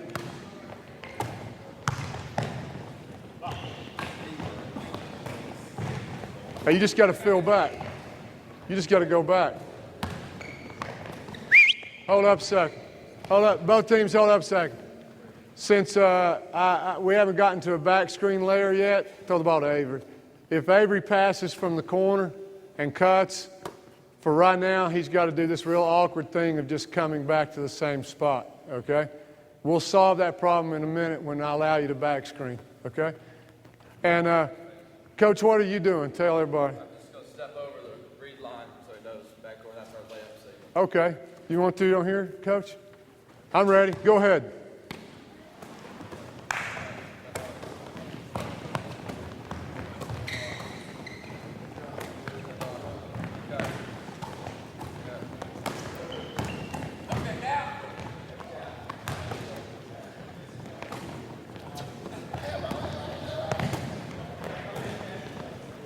And again, this is kind of part of controlling it as a coach. You can be the guy that steps over the read line and train the guys to rear cut. So the coach just waits and steps over the line whenever he wants to.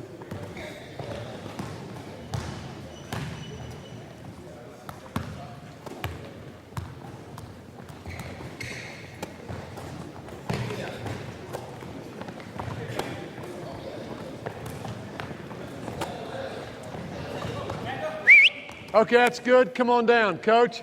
Can I have a blue and a white team, offense and defense? Blue, you going 5-on-5? Yeah, yes, sir. Ready?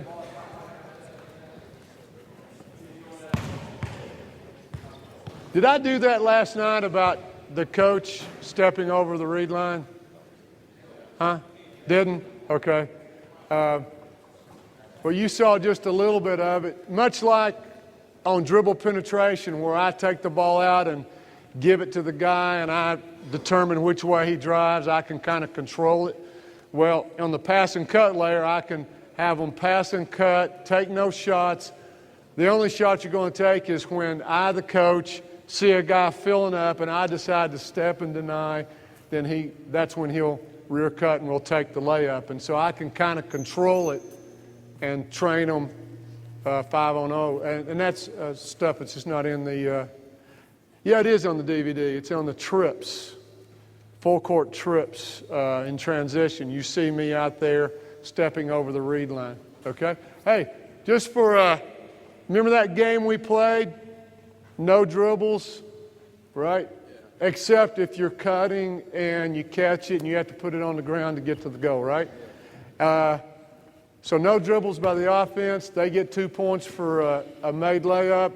Defense gets 2 points if they deflect or steal the ball. And the reason you got to let the defense have some points is I'm really trying to train my offense. And if I don't give the defense points for deflection, they'll just stay inside the green line, you know, and let them pass and cut all day. So I got to give them points to get out there and try to make some steals so that my offense can make some reads and some passes, okay?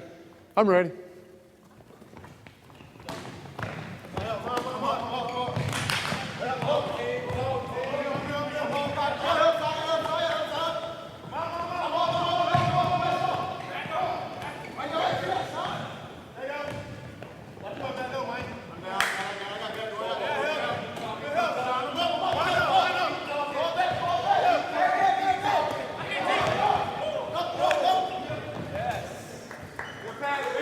Very good.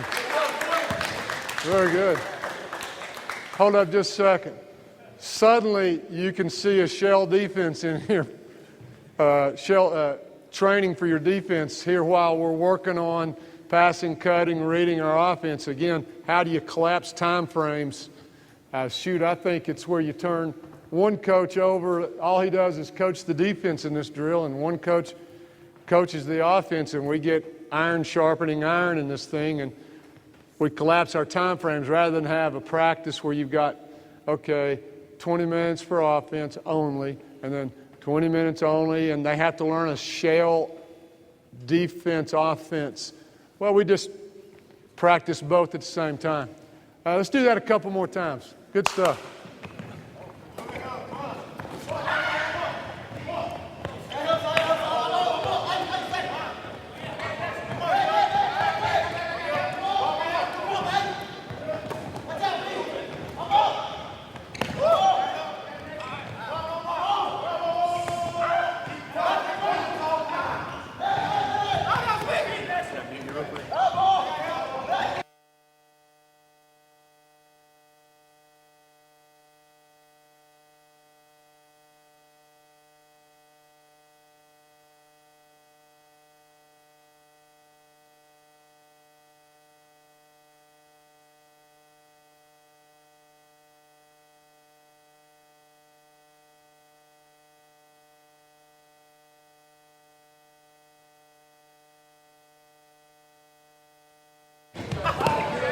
Thanks.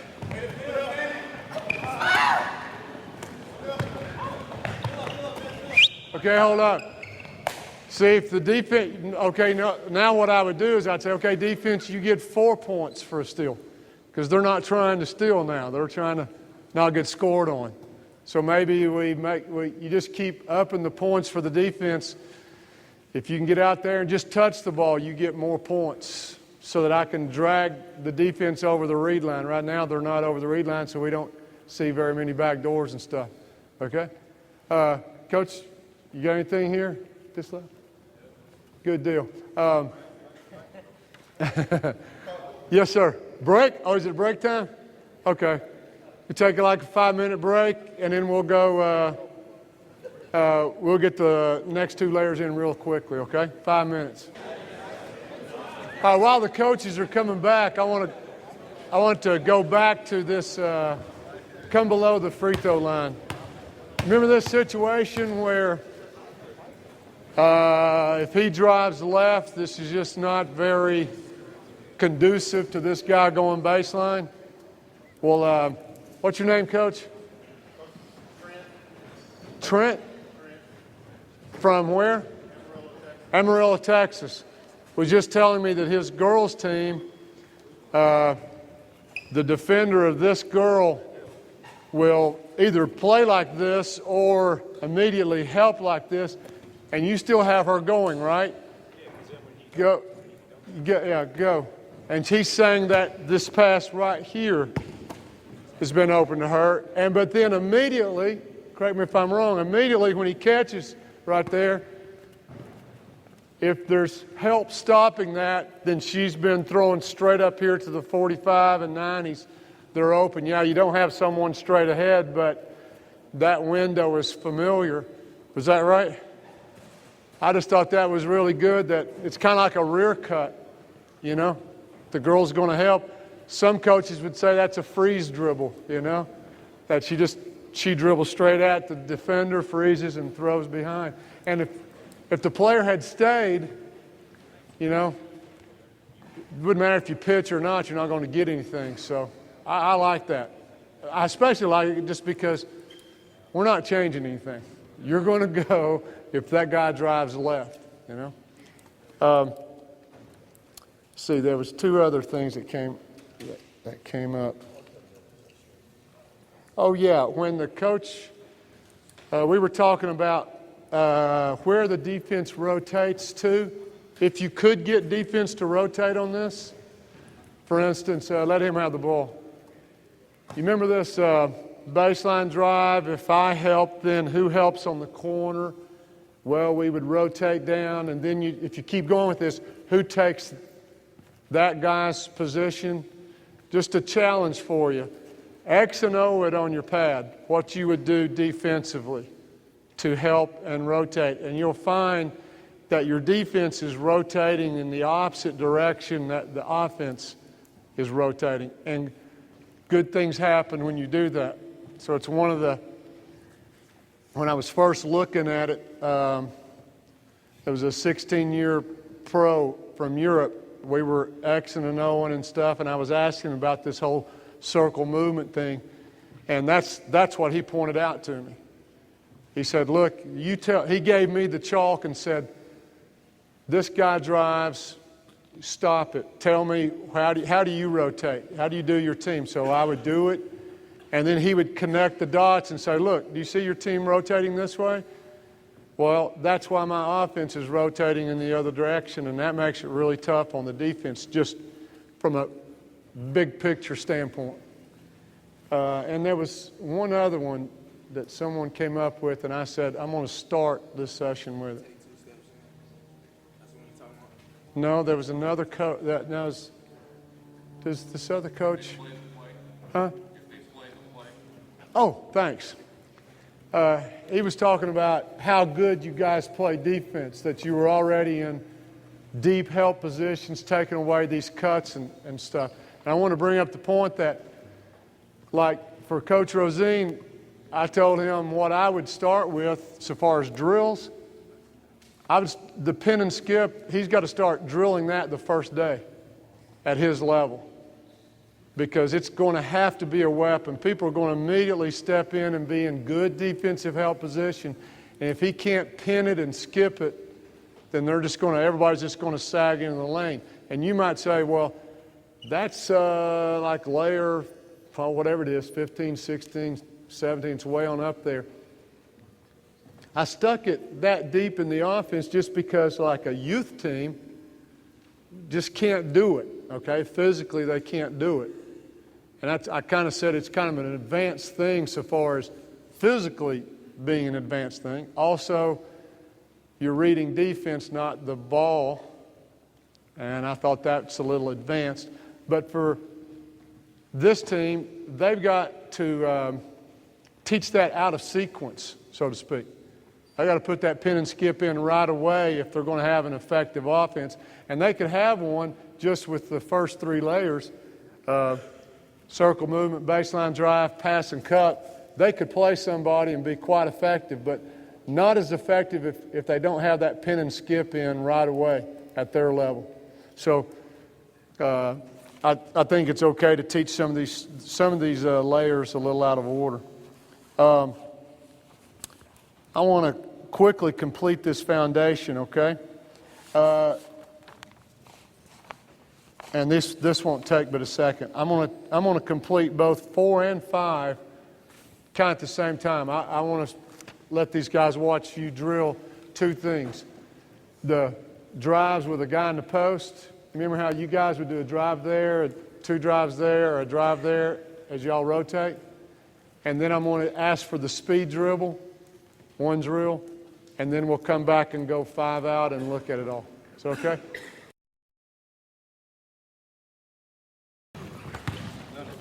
Reading the post read.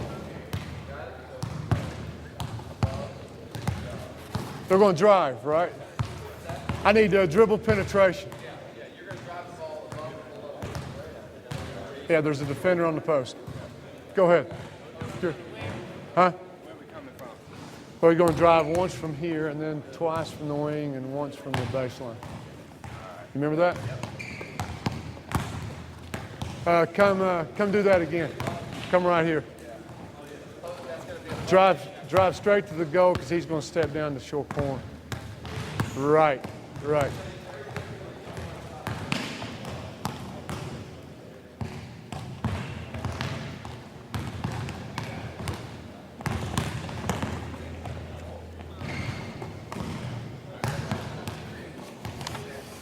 At this level, I just had the guys drive from 3 spots. From up top, drive right or left from the wing, and then drive from the baseline on the corner, down the corner. So,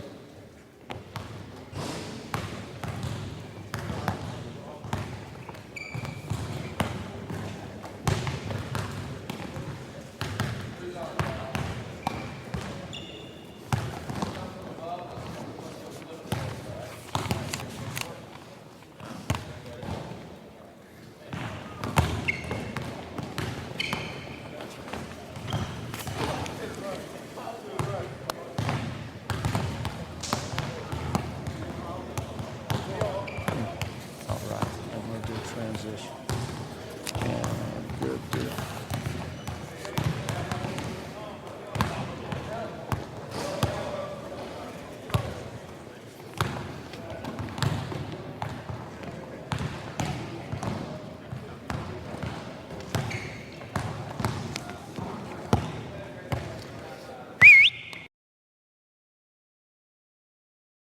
Give me the speed dribble, drill, speed dribble, rear cut. Just 3 guys, yeah. I need somebody over the read line. Come up here 1 pass away. 1 pass away. Defense is already over the read line. Speed dribble, rear cut. Good. I'm ready.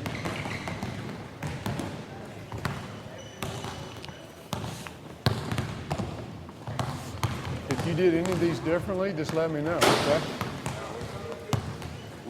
We haven't worked a whole lot on the dribble because we've been mostly 5 out, even though on the cutter still have to react. We haven't done a whole lot on that yet. We have done speed dribble. Right. I'm going to try a new one here. I'm going to try a new one. With these guys.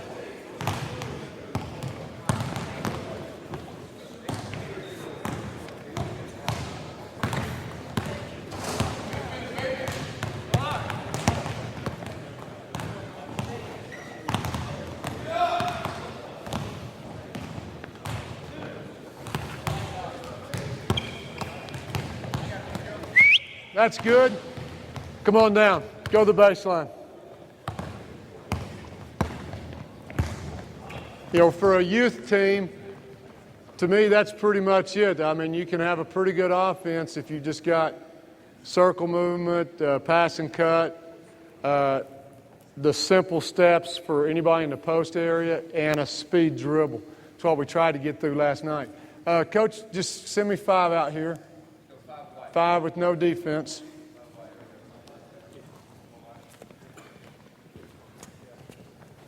Yeah, let them have a ball anywhere. They need a ball. Okay? See if you guys can do this. I don't think I did this with you guys. I want you to pass and cut, okay? And then someone is going to randomly drive right off the tail of a cutter, okay? And at first, I just want you to drive and get all the way to the goal. Just make your layup, okay? Then we're going to start progressing this along, okay? And the reason for this is just the thought of dribble penetration from a little more intelligent standpoint. In other words, instead of just driving whenever I feel like driving, if I'm guarding this guy here, the ball's here, if I'm in the traditional 1 pass away, I'm denying, and then you pass and cut, I know I'm supposed to be, and you start moving to fill. I got to go from here to there, and if he was to drive right then on his man, go ahead, drive right to the goal. My question is, where does the help come from to stop him? Now, I know you could demand that I move from here to there and stop that, but I find it pretty difficult to do. There is a hole left, as example, past the corner, cut. If he drives right now to the goal before this guy gets here, there's just a big vacuum, and we'll look at it when we get defense out here, okay? So before we get defense, I'd like you guys just to pass and cut 2 or 3 passes, please. 2 or 3 cuts. Somebody drive off the tail of a cutter and lay it up. Okay, go ahead.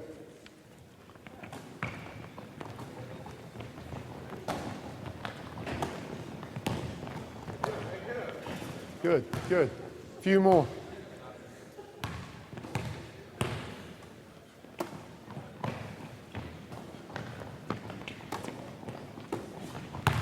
Hold up. Hold up. Hey, Cav, if you pass from the corner, and you cut, there is no spot to fill out over there, okay? So you got to go back and fill here for now till we get to the next layer when we can back screen, okay? Do that one more time. Go ahead.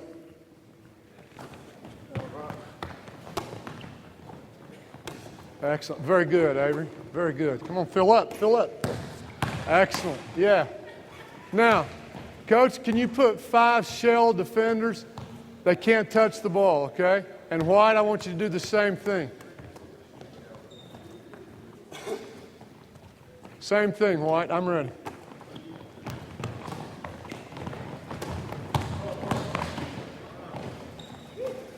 Yeah, do that a couple more times. I just want the coaches to see that idea.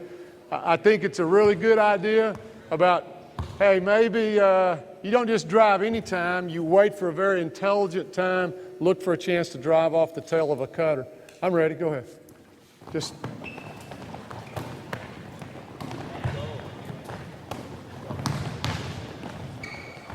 And, of course, Avery would have to, right. And we'll know we're getting there. By the way, we'll know we'll be getting there when he drives off the tail of the cutter and Avery immediately has already stopped this filling up and is headed to the natural pitch, right?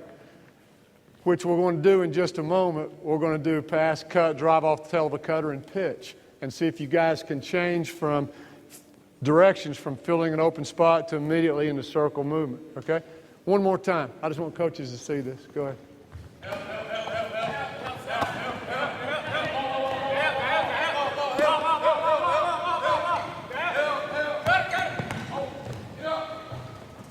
Well, I hope you guys can kind of see the holes that I see. I know it's up to them as to when to drive, but if I just let him have the ball right there.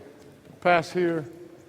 Cut. Go ahead, cut. I just think right there, just before you get there, while he's moving from, I got to get up here to deny, there is a hole you can drive a truck through right there. Now, I know that the defender of the cutter should be looking and turning to help, but I'm surprised the number of times that he turns his back and follows the guy out and you just lay it over his back, you know. Now, I want to try this, okay? Defense again, just be shell with me, be in good defensive position. White, pass and cut, drive off the tail of a cutter, and you either got to pitch it or dish it to whoever. So you guys got to be awake. When this guy drives, you got to immediately start turning your circle, okay? I'm ready. Let's see. That's right. That's right. Very good. That's right. You'd have to plant and go immediately, right, Avery? It is hard, and I think it makes it very hard, though, on the defense if you guys get that and get it right. Of course, we'd have a guy going baseline as well. Try that a few times. Just want to see.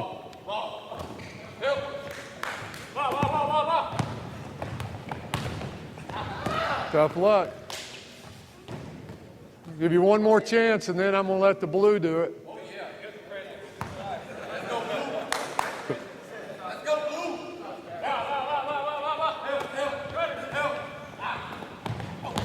Now, that's right, Sean. You got to go. You got to go, right? You got to go. As soon as he puts it on the ground, your feet have got to be moving in the other direction. All right, Blue, your chance.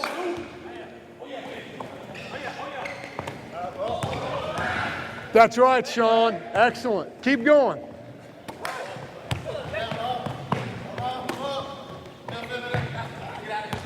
That's fine. Cut.